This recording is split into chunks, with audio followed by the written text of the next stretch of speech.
భద్రాద్రి కొత్తగూడెం జిల్లా అశ్వారావుపేటలో 5.5 కేజీల గంజాయిని పోలీసులు పట్టుకున్నారు. ఒరిస్సా రాష్ట్రంలోని మల్కాజ్గిరిలో గంజాయి కొని అశ్వారావుపేట తీసుకువచ్చి ఇక్కడ నుంచి హైదరాబాద్ చంపాపేటకు చెందిన సంజయ్ అనే వ్యక్తికి అమ్ముతున్నారనే పక్కా సమాచారం అందుకున్న పోలీసులు ఓట్లపల్లి వద్ద నాకాబందీ ఏర్పాటు చేసి గంజాయితో వస్తున్న బైక్లను పట్టుకున్నారు. వారి వద్ద నుండి 2,75,000 రూపాయలు విలువ చేసే 5.5 కేజీల గంజాయిని గుర్తించారు. ఈ కేసుతో సంబంధం ఉన్న 2 ఫార్మసీ విద్యార్థులు సహా 7గురిని అరెస్టు చేసి రిమాండ్కు తరలించారు. నిందితుల్లోని విద్యార్థులు గంజాయి సేవించడానికి కొనుగోలు చేస్తున్నట్లు పోలీసులు గుర్తించారు. నిందితులు అశ్వారావుపేటకు చెందిన వారు 3 కాగా మరో 3 ఆంధ్రాలోని ఏలూరు జిల్లా, ఎన్టీఆర్ జిల్లా, గుంటూరు జిల్లాకు చెందిన వారున్నారు. వీరంతా గంజాయిని సేవించడం, మహానగరాలకు అధిక మొత్తంలో సప్లై చేస్తున్నట్లు పోలీసులు గుర్తించారు. ఈ కేసులో హైదరాబాద్కు చెందిన పాత నేరస్తుడు సంజయ్ పరారీలో ఉండగా ఈ కేసుతో కొంతమందికి సంబంధాలు ఉన్నట్లు పోలీసులు వెల్లడించారు.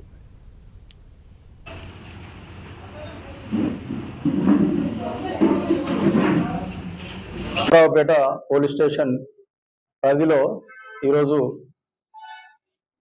ఒక 5.5 కిలోల గంజాయి, దాని విలువ 2,75,000 రూపాయలు ఉంటుంది. అట్టి గంజాయి ఊటపల్లి గ్రామం వైపు నుంచి అశ్వారావుపేటకు ఒక 3 బైకులపై 7 వ్యక్తులు వస్తున్నారన్న పక్కా సమాచారం మేరకు ఈరోజు ఉదయం వాహనాలు మా అశ్వారావుపేట ఎస్ఐ గారు జయతి రాజు మరియు అతని యొక్క సిబ్బంది వాహనాలు తనిఖీ చేస్తుండగా పట్టుకోవడం జరిగింది. పట్టుకొని విచారించితే వాళ్ళ వద్ద ఒక 5.5 కిలోల గంజాయి, 3 బ్యాగులలో, అదేవిధంగా ఒక 6 సెల్ ఫోన్లు, 3 బైకులు స్వాధీనం చేసుకున్నాం. వీళ్ళను రెడ్ హ్యాండెడ్గా గంజాయితో పాటుగా పట్టుకోవడం జరిగింది. ఇంకా వీళ్ళకు సప్లై చేసినటువంటి ఒరిస్సా మల్కాజ్గిరి జిల్లాకు చెందినటువంటి రాము వద్ద కొనుగోలు చేసినట్టుగా మాకు వీళ్ళు తెలియజేయడం జరిగింది. దాని ప్రకారంగా వీళ్ళే కాక ఇంకా మరికొంతమంది కూడా దీంట్లో ఇన్వాల్వ్ అయినట్టుగా మాకు ఇన్వెస్టిగేషన్లో తెలిసింది. దాని ప్రకారంగా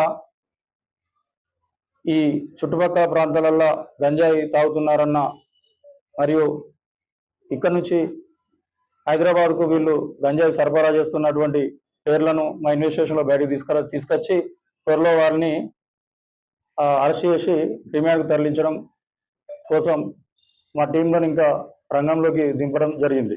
ఇందులో 2 స్టూడెంట్స్ ఉన్నారండి. వాళ్ళిద్దరు వచ్చేసి సుధీర్ రెడ్డి మరియు కార్తిక్, ఇద్దరు వీళ్ళు స్టూడెంట్స్ నుంచి హైదరాబాద్కు సప్లై చేస్తున్నారు. హైదరాబాద్ నుంచి కొనుక్కోవడానికి సంజయ్ అనే వ్యక్తి హైదరాబాద్ నుంచి కొనుక్కోవడానికి రావడం జరిగింది. ఈ హైదరాబాద్ చెందినటువంటి సంజయ్ ఈ ఫిరోజ్ ఖాన్కు మరియు గండికోట ప్రభు కుమారు మరియు ఈ పసుపేరి గోపిచంద్ ఆలియా శ్రీనుకు గతంలో వీళ్ళు పరిచయము. ఈ ఫిరోజ్ ఖాన్ మరియు గండికోట ప్రభు కుమారులు ఇద్దరు కూడా ఈ హైదరాబాద్ నుంచి వచ్చినటువంటి సంజయ్కి గతంలో వీళ్ళు కేసులో ఇన్వాల్వ్ అయ్యారు, గంజాయి కేసులో ఇన్వాల్వ్ అయ్యారు. గంజాయి ఆ జైల్లో పరిచయం పెరిగిన తర్వాత దీనిలో భాగంగానే ఈ సంజయ్ హైదరాబాద్ నుంచి ముందుగానే పెట్టుకున్నటువంటి ఆర్డర్ ప్రకారంగా నాకు గంజాయి కొంత కావాలని చెప్పి అనడంతోనే వీళ్ళు ఒరిస్సాకి వెళ్ళి కొనుక్కరావడం, ఇతనికి సప్లై చేద్దామని ఇంకా ఈ చుట్టుపక్కల ప్రాంతాల్లో ఇంకా సప్లై చేయడం కోసం కొంత గంజాయి ఇంకా మిగిలించుకొని దీనిలో ఇంకా కొనుక్కోవడానికి కూడా ఇంకా మిగతా వాళ్ళు కూడా రావడం